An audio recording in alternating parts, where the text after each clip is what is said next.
bien, ya estamos aquí y como lo anunció Claudia Benavente hace un momento, nuestro tema, elecciones judiciales. Nuestros invitados, está con nosotros Adriana Salvatierra, senadora del MAS. Bienvenida y muchas gracias por acudir a la invitación. ¿Cómo estás? Muchas gracias por la invitación, agradecida, y un saludo a quienes nos están observando, y a Wilson también un abrazo. Y Wilson Santamaría, diputado de UD. Bienvenido, muchas gracias. Un gusto, muchas gracias por la invitación. Un saludo a la gente que nos observa en sus pantallas y un cariño a la senadora Salvatierra. El próximo 3 de diciembre, los bolivianos estaremos eligiendo a las autoridades del órgano judicial y del Tribunal Constitucional Plurinacional. Hace unos años, el 2011, tuvimos la primera experiencia de reforma judicial, sobre la que el vicepresidente en agosto dijo que fue un fracaso. La declaró en coma inclusive. Les pregunto ahora a nuestros legisladores, ¿qué garantiza que hoy no suceda lo mismo? Bueno, a ver, yo creo que es necesario hacer una experiencia comparada a nivel internacional, tomar en cuenta que Bolivia es el único país en el mundo en el cual en realidad la gente elija las autoridades judiciales, y esto se traduce en una profundización de la democracia y una ampliación y una democratización de la toma de decisiones. Creo que eso es fundamental, es único en el mundo, repito. En Japón, por ejemplo, tienen la experiencia de ir básicamente a un referéndum que ratifica o rechaza una decisión que hubiera tomado una asamblea. Usualmente la mayoría de los países está expuesto a designaciones que se realizan a partir de, por ejemplo, en el caso de España, nombramientos que realiza el rey sobre la base de sugerencias del Consejo de Ministros, del Senado. En el caso de Estados Unidos, el mismo presidente es el que nombra a autoridades a las altas autoridades del órgano judicial. Y respecto a nuestra propia experiencia, al ser nuestra segunda oportunidad, creo que también fortalece este proceso de aprendizaje en la ciudadanía, de realmente ejercer la toma de decisiones. ¿Y qué va a garantizar que no sea un segundo fracaso? Yo creo que el método es muy importante, porque el método, garantizando, por ejemplo, una participación del sistema universitario que aporte y da alineamientos respecto a la meritocracia, respecto a la transparencia, la exposición a los medios de comunicación, la participación también de la oposición en las diferentes etapas y los mecanismos de transparencia que garantizaron evaluaciones que se tomaron prácticamente en el anonimato, dan certeza de que el proceso en sí da transparencia, pero además es un proceso que ofrece garantías de despojarse de decisiones o designaciones de libre nombramiento prácticamente de las autoridades políticas. Y finalmente, la decisión del pueblo. Está ahí una lista de postulantes que han sido quienes han obtenido las mejores calificaciones, y es el pueblo finalmente el que define con su voto quiénes serán las nuevas autoridades del órgano judicial. Diputado Santamaría. Bueno, a ver, retrotrayéndonos como propone la senadora, a mí me gustaría mirar el espíritu del constituyente. Yo recuerdo que cuando debatíamos la Constitución Política del Estado, el espíritu fue otro, ¿no es cierto? Lo que se buscaba era que cabalmente las autoridades políticamente electas no tengan que ver con el proceso de preselección de autoridades. Esas reflexiones entendían que construir un órgano de justicia independiente pasaba por la no intromisión de la Asamblea Legislativa, el Congreso, la Cámara de Diputados, el nombre que le sea más fácil al ciudadano y la ciudadana.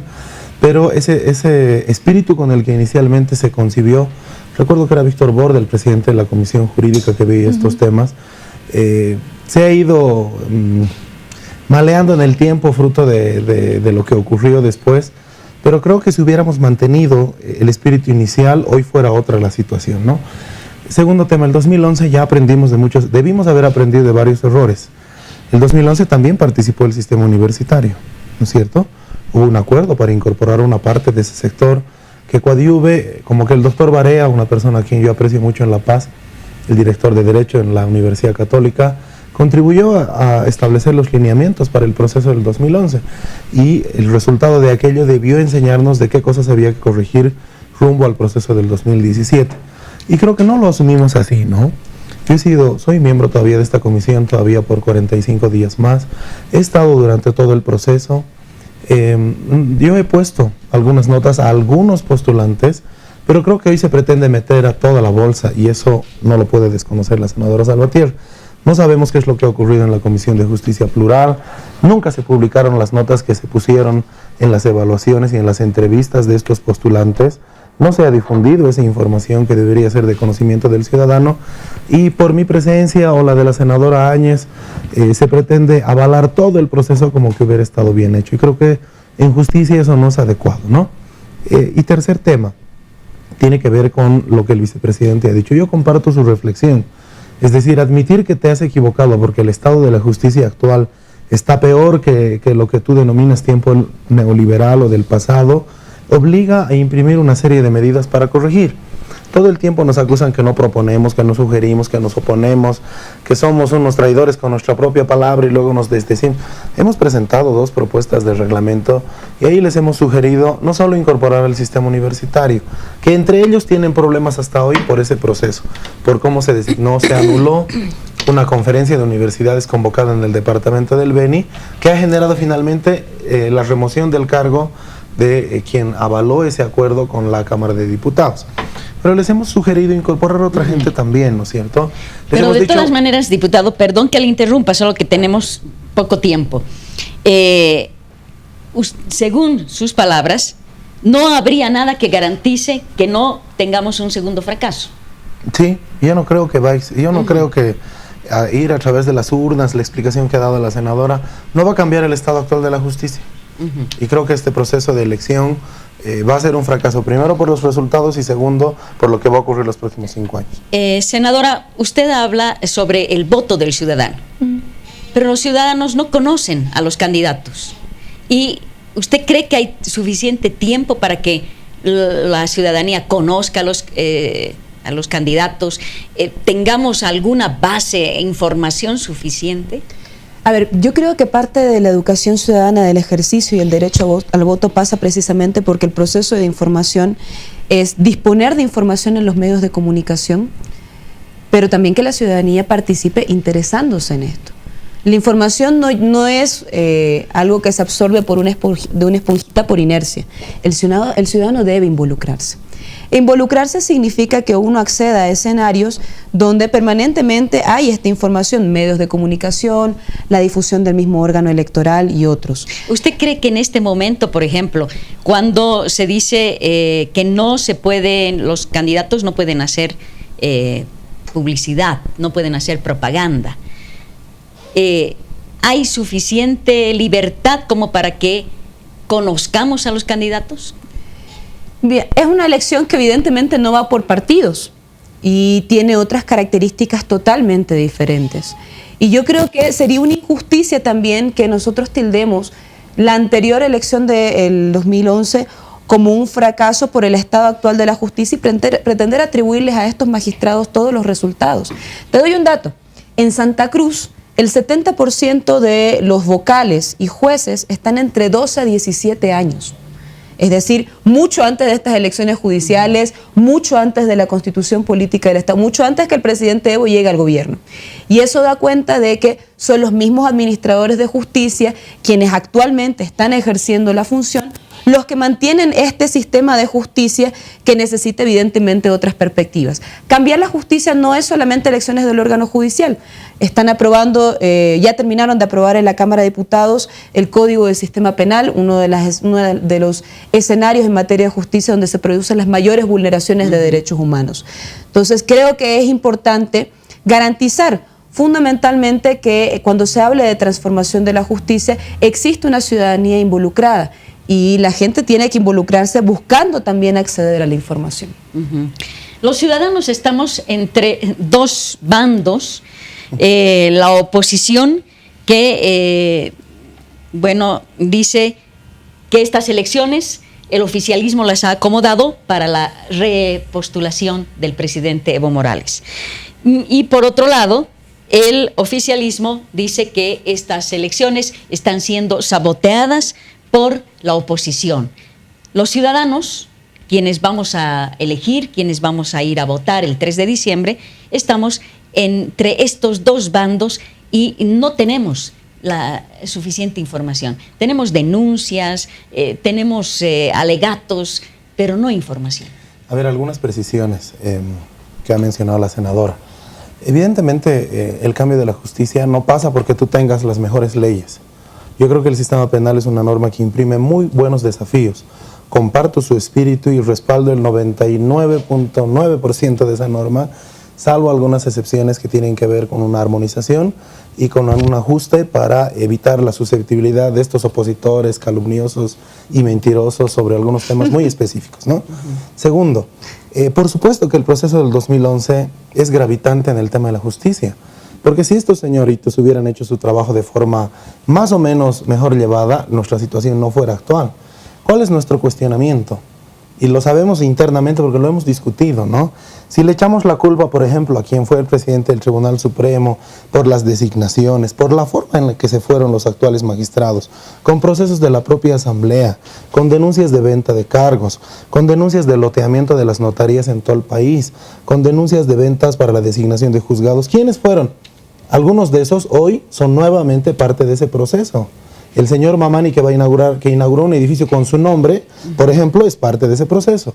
Un candidato por Tarija, a quien nosotros presentamos una impugnación, pero no teníamos la documentación idónea, como dice el reglamento, pero todo el mundo sabía que él ya era autoridad judicial designada por decreto. Es la misma gente que hoy el ciudadano tiene la oportunidad, no de elegir, ¿no es cierto? Quien ya preeligió fue la Asamblea y dijo: usted tiene esta terna de 30 y tantos, y ahora ¿cuál le parece más o menos correcto?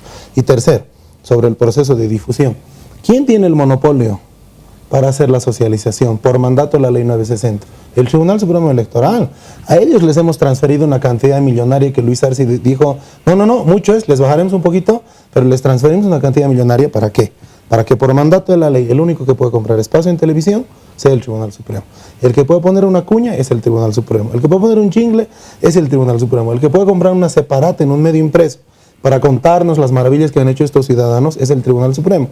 Y ahí comparto lo que dice la senadora. Evidentemente la información no solo es que te tienen que reventarte con la información por todo lado, sino que tú tienes que tener interés e informarte para luego no solo criticar lo que ocurre con la justicia. ¿Por qué no hay eso? Visto del otro lado, no hay interés en la ciudadanía porque la gente asume que este proceso electoral no va a cambiar el estado actual, que la corrupción va a seguir, que la justicia va a seguir siendo para el que tiene dinero, que quien más recursos tiene más ágil un resultado. Ese es el problema, que no hemos logrado cambiar la mentalidad del ciudadano para que sea más atrayente el proceso, porque la ciudadanía ha sido convencida de que puede ocurrir lo mismo o peor que el 2011. Por eso nosotros promovemos la socialización de las otras opciones de voto que creemos son lo adecuado. Senadora, respecto a lo que dice el diputado, ¿era cambiar la mentalidad del ciudadano para estas elecciones o más bien presentar otro sistema de elección, otro sistema para tener nuevos magistrados? Es que este es el sistema que te permite tener nuevos magistrados. Mejorado cualitativamente respecto al del 2011, por supuesto. El 2011 no hubo la serie de pasos que se cumplieron como en este momento. No hubo hubo un proceso de impugnación ciudadana, pero no hubo, por ejemplo, un proceso de toma de exámenes escritos, no se contó con los mecanismos de transparencia como los códigos QR, la revisión de los méritos tuvo otro tipo de connotaciones. Este es un proceso que ha tenido y que ha sido altamente meritocrático. Ningún miembro de nuestra comisión puede venir a decir, por ejemplo, que cualquiera de nosotros, tanto la diputada Rivero como yo, que estábamos presidiendo las comisiones, hubiéramos alterado las calificaciones que correspondían a un postulante que objetivamente tenía una maestría, un diplomado o un doctorado.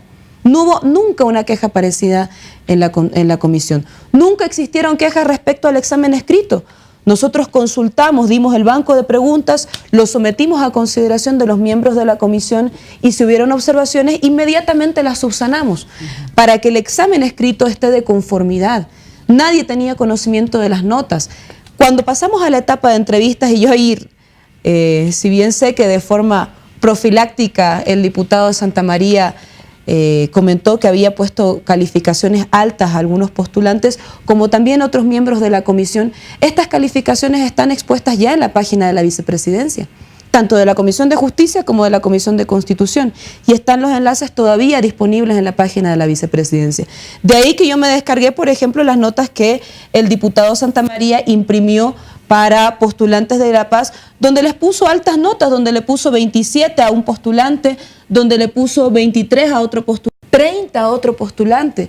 Y a mí me parecería injusto que vengamos en un escenario como este a decir, realmente yo no creo, después de haber calificado de forma positiva a esa persona, que no tiene que estar dentro del Tribunal Constitucional o no tiene que estar dentro del Tribunal Supremo de Justicia.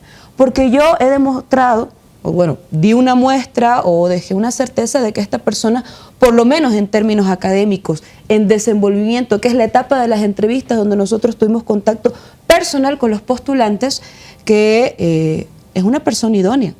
Y además que creo que no es la postura de toda Unidad Demócratas, no digo de Unidad Nacional, de toda Unidad Demócratas. Y les digo por qué. En Santa Cruz hubo un foro que organizó el Tribunal Supremo Electoral y El Deber, un medio de comunicación escrito, publica el resultado de los foros y comenta en El Deber, dice, de las propuestas, dice, y aquí la tengo, solamente ese pedacito. En la sala se pudo ver a operadores políticos de demócratas, funcionarios del órgano judicial y de la Fiscalía que vitoreaban a sus candidatos. Y yo puedo, por eso diferencio Unidad Nacional de Demócratas, porque al parecer Demócratas pareciera que convoca a votar nulo, pero hasta en un medio de comunicación escrito están diciendo que Demócratas va a los foros donde están los 4 candidatos al Tribunal Supremo de Justicia y tienen candidatos. Y los aplauden y los vitorean y están aparentemente parcializados con alguna de las candidaturas. Bueno, me gustaría hacer algunas precisiones. Sí, adelante. Y lo he dicho al principio, es decir, meter a la misma ensalada todo el proceso no es justo, ¿no es cierto? Este país no va a olvidar la vergüenza que ocurrió con la toma de exámenes para el Tribunal Agroambiental y el Consejo de la Magistratura. Y eso empaña el proceso en general, lamentablemente. ¿No es cierto? Cuando usted le pregunta cuáles son los colores de la bandera, dónde es la facultad de Derecho y cosas tan básicas, por supuesto que eso degrada un proceso que debió haberse llevado de forma óptima. ¿Cuándo se difundieron las notas de la Comisión de Justicia Plural? Solo se lo subió a la página electrónica. Cuando yo les requerí por la vía formal, no me lo remitieron.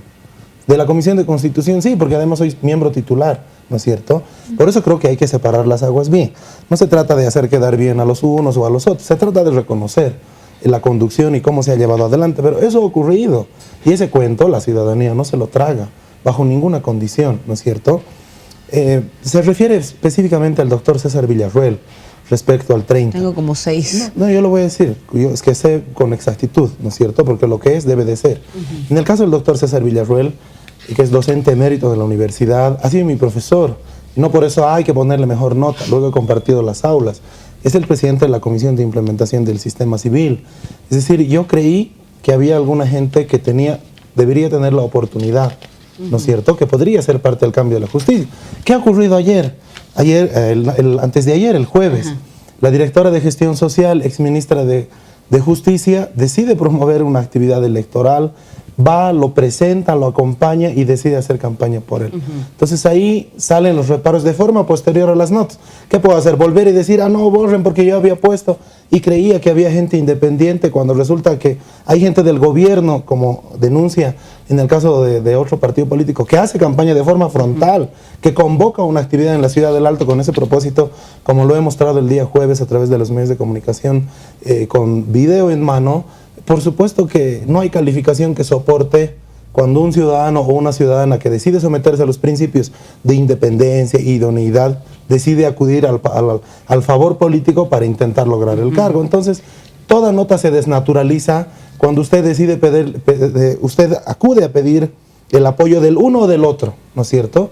Yo en eso mantengo convicción. Creo que si queremos un órgano de justicia, nadie debe de intervenir, ni el más, ni el menos, ni el azul, ni el verde, ni el amarillo. Es el ciudadano el que tiene que ejercer su derecho a todas las opciones de voto. Si considera que alguien lo seduce, votarás por alguno. Justamente, y no por eso tenemos que restringirle la ejerza el ciudadano su derecho al voto, tendría que estar informado, ¿no? De todos modos, tengo otra pregunta, y es que estos magistrados tienen propuestas de reforma del sistema judicial. Por supuesto, es uno de los requisitos para la difusión. es uno de los requisitos que expongan tanto los méritos académicos, que son una parte de la base a partir de la cual la ciudadanía debe juzgar, y también las propuestas que tendrán. Ha presentado diferentes propuestas respecto al uso de nuevas tecnologías, respecto a, por ejemplo, proponer agendas legislativas para transformar leyes o, por ejemplo, materias en temas de género, incluso para llevar adelante los procesos judiciales como protocolos detallados en tema de género. Pero para mí eso no es debate. O sea, a ver, yo digo con toda honestidad, en la entrevista, ¿cuál es el factor de la entrevista? O sea, el objetivo de la medición de la entrevista es que todo aquello que tú hubieras calificado como currículum, doctorados, maestrías, la buena nota del examen, se materializa en una entrevista. Todo ese proceso se llama evaluación de méritos, evaluación académica. La entrevista evalúa académicamente a los postulantes. Hay otro factor para conocer si es o no el terror de la oposición un militante del movimiento al socialismo. O si fuera demócratas, también se presentaron demócratas. La entrevista fue el factor de medición para saber si ese candidato o ese postulante estaba preparado académicamente para ser parte del órgano judicial. Y por más de que el día de mañana, aun cuando apareciera una fotito de él alzando una banderita de demócratas o una banderita del movimiento al socialismo, eso no lo hace menos capaz, eso no lo hace menos preparado para ser parte del órgano judicial. Eso no le resta la idoneidad por su formación académica. Y no es eso lo que se está denunciando ahora. Pasa que lo que les resta es parcialidad. Pues claro, ¿no? Cuando usted decide contaminarse políticamente, pero tu uno de los factor de medición de es totalmente diferente, Wilson, de acuerdo al reglamento. Y un último elementito respecto a la Asamblea Constituyente, pues no se me quiere ir. Quienes propusimos que se realice fuera del Parlamento la votación por los magistrados por organismos independientes fuimos nosotros como Movimiento del Socialismo, y lo aclaró Víctor Borda en la Asamblea. Quienes presionaron para que se mantenga por 2/3 de la Asamblea fue la oposición. ¿Por qué? Porque la Asamblea Constituyente del Movimiento del Socialismo no tenía 2/3. Entonces querían que tanto las decisiones de la Asamblea Constituyente como las próximas decisiones que definen estructuralmente órganos del Estado pasen por los 2/3. Eso último necesita precisiones, ¿no? Nosotros presentamos un documento porque Samuel fue constituyente y nuestros constituyentes explicaron con claridad que nosotros concebimos la idea de impulsar una justicia independiente, y en nuestro documento está con claridad cuáles son los actores que deberían ser parte. Nosotros propusimos conformar una comisión que esté integrada por la justicia originaria, que esté integrada por otra serie de estamentos, menos la Asamblea Legislativa, para garantizar un proceso de selección idóneo. ¿Qué ocurre con lo que dice Adriana? Creo que es muy importante. Evidentemente, una fotografía, estar con una polera del uno o del otro, no puede anular tu capacidad, no puede poner en cero tus conocimientos y tu formación, pero por supuesto que deja en entredicho tu independencia. Y ese es un principio establecido en la ley, que está garantizado en la Constitución, que dice que la justicia, por regla básica, debe de obrar de forma independiente. Que ahora nos querramos acostumbrar a que aquí la cosa no tiene que ser así, eso es distinto. Y pero es eso está distinto, mal. y entiendo, y quisiera que hablemos pero tu más. factor de medición no es Se la acabó entrevista, nuestro ¿no? tiempo. Mil disculpas. Que la gente decida, con sabiduría. Bueno, el y 3 tome la de decisión. diciembre estaremos en día de elecciones y ojalá vayamos con algo más de información de la que tenemos hoy. Hasta el próximo fin de semana con piedra, papel y tinta. Gracias.